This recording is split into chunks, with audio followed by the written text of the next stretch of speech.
بسم الله الرحمن الرحيم. تلك الرسل فضلنا بعضهم على بعض،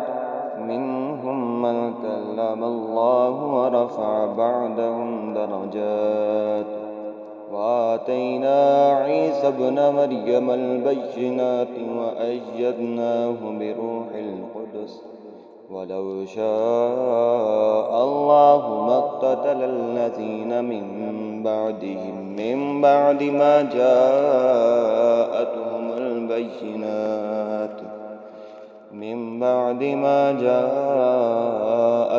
البينات ولكن اختلفوا فمنهم من آمن ومنهم من كفر،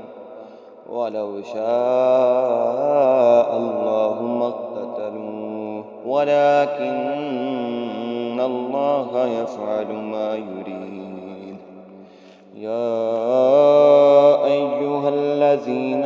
آمنوا أنفقوا مما رزقناكم من قبل أن يأتي يوم لا بيع فيه ولا خلة ولا شفاعة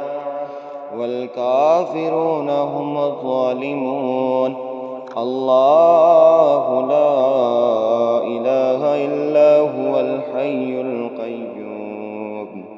لا تأخذه سنة ولا نوم، له ما في السماوات وما في الأرض. من ذا الذي يشفع عنده إلا بإذنه، يعلم ما بين أيديهم وما خلفهم ولا يحيطون بشيء من علمه إلا بما شاء، وسع كرسيه السماوات والأرض ولا يؤوده حفظهما وهو العلي العظيم. لا إكراه في الدين، قد تبين الرشد من الغي، فمن يكفر بالطاغوت ويؤمن بالله فقد استمسك بالعروة الوثقى لا انفصام لها، والله سميع عليم. الله ولي الذين آمنوا يخرجهم من الظلمات إلى النور، والذين كفروا أولياؤهم الطاغوت يخرجونهم من النور إلى الظلمات، أولئك أصحاب النار هم فيها خالدون.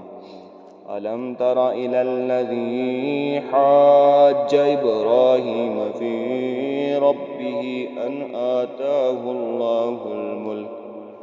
إذ قال إبراهيم ربي الذي يحيي ويميت، قال أنا أحيي وأميت.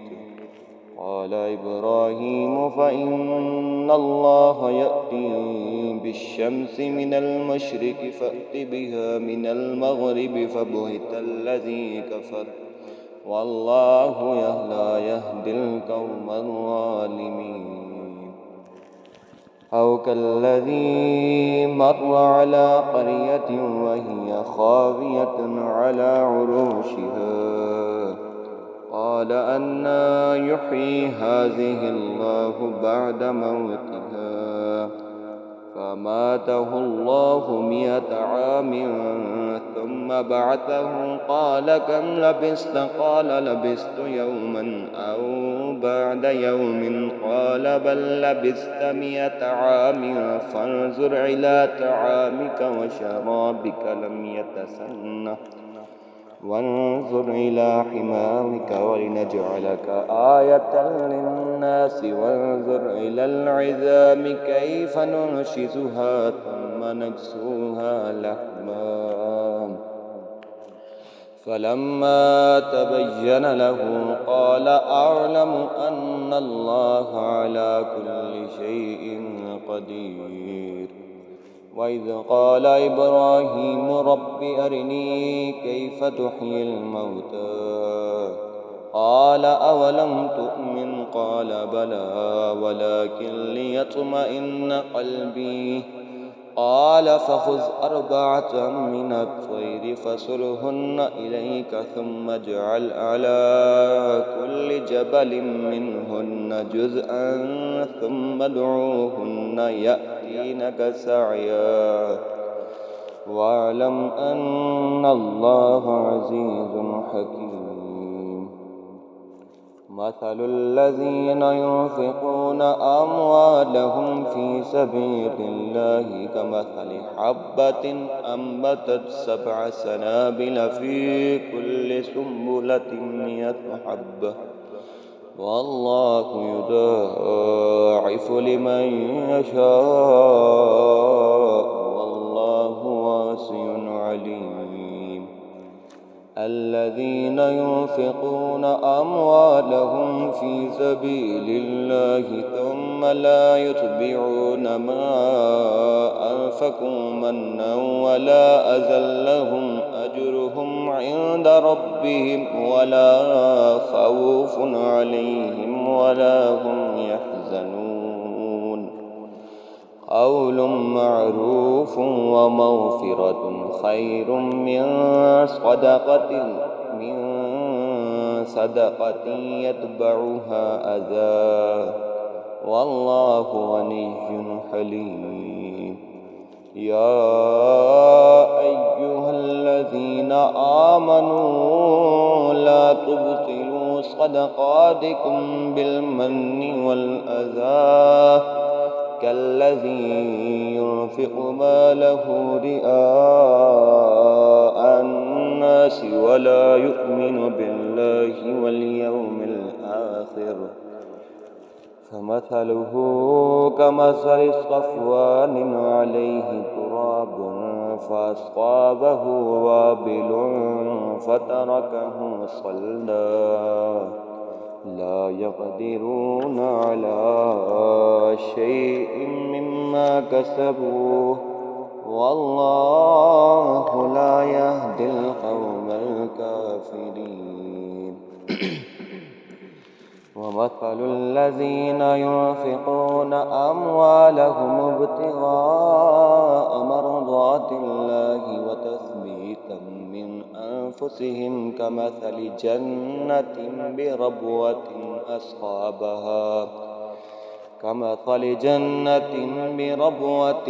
أصابها وابل فآتت أكلها ضعفين فإن لم يصبها وابل فطل والله بما تعملون بصير أيود أحدكم أن تكون له جنة من نخيل وأعناب تجري من تحتها الأنهار له فيها من كل الثمرات وأصابه الكبر وله ذرية ضعفاء فأصابها إعصار فيه نار فاحترقت كذلك يبين الله لكم الآيات لعلكم تتفكرون يا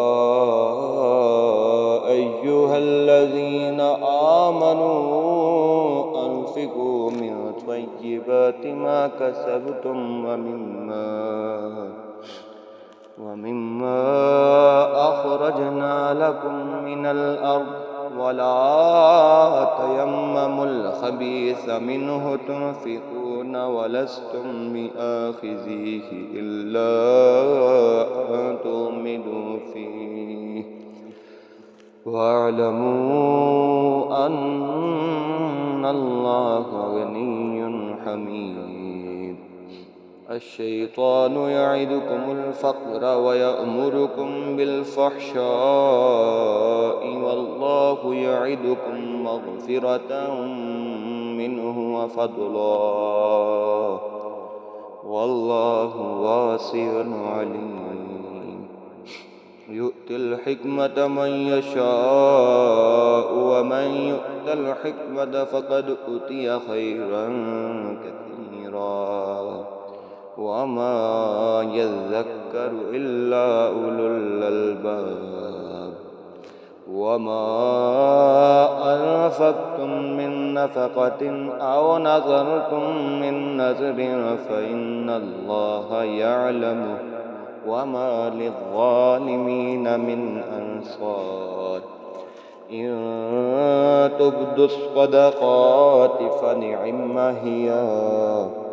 وإن تخفوها وتؤتوها الفقراء فهو خير لكم ويكفر عنكم من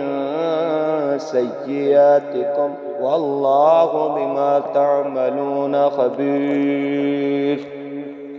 ليس عليك هداهم ولكن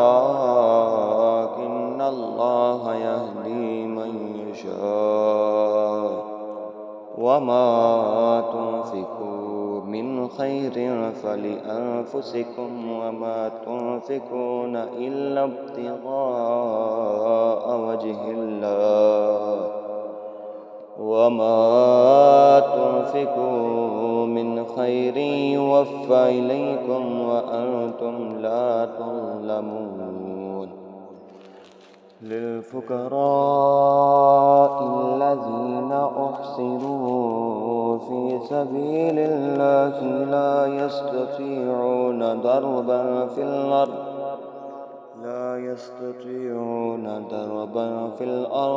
يحسبهم الجاهل أغنياء من التعفف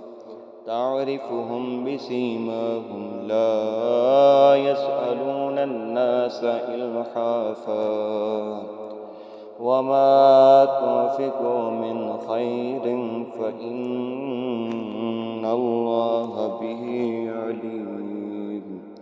آمنت بالله صدق الله العظيم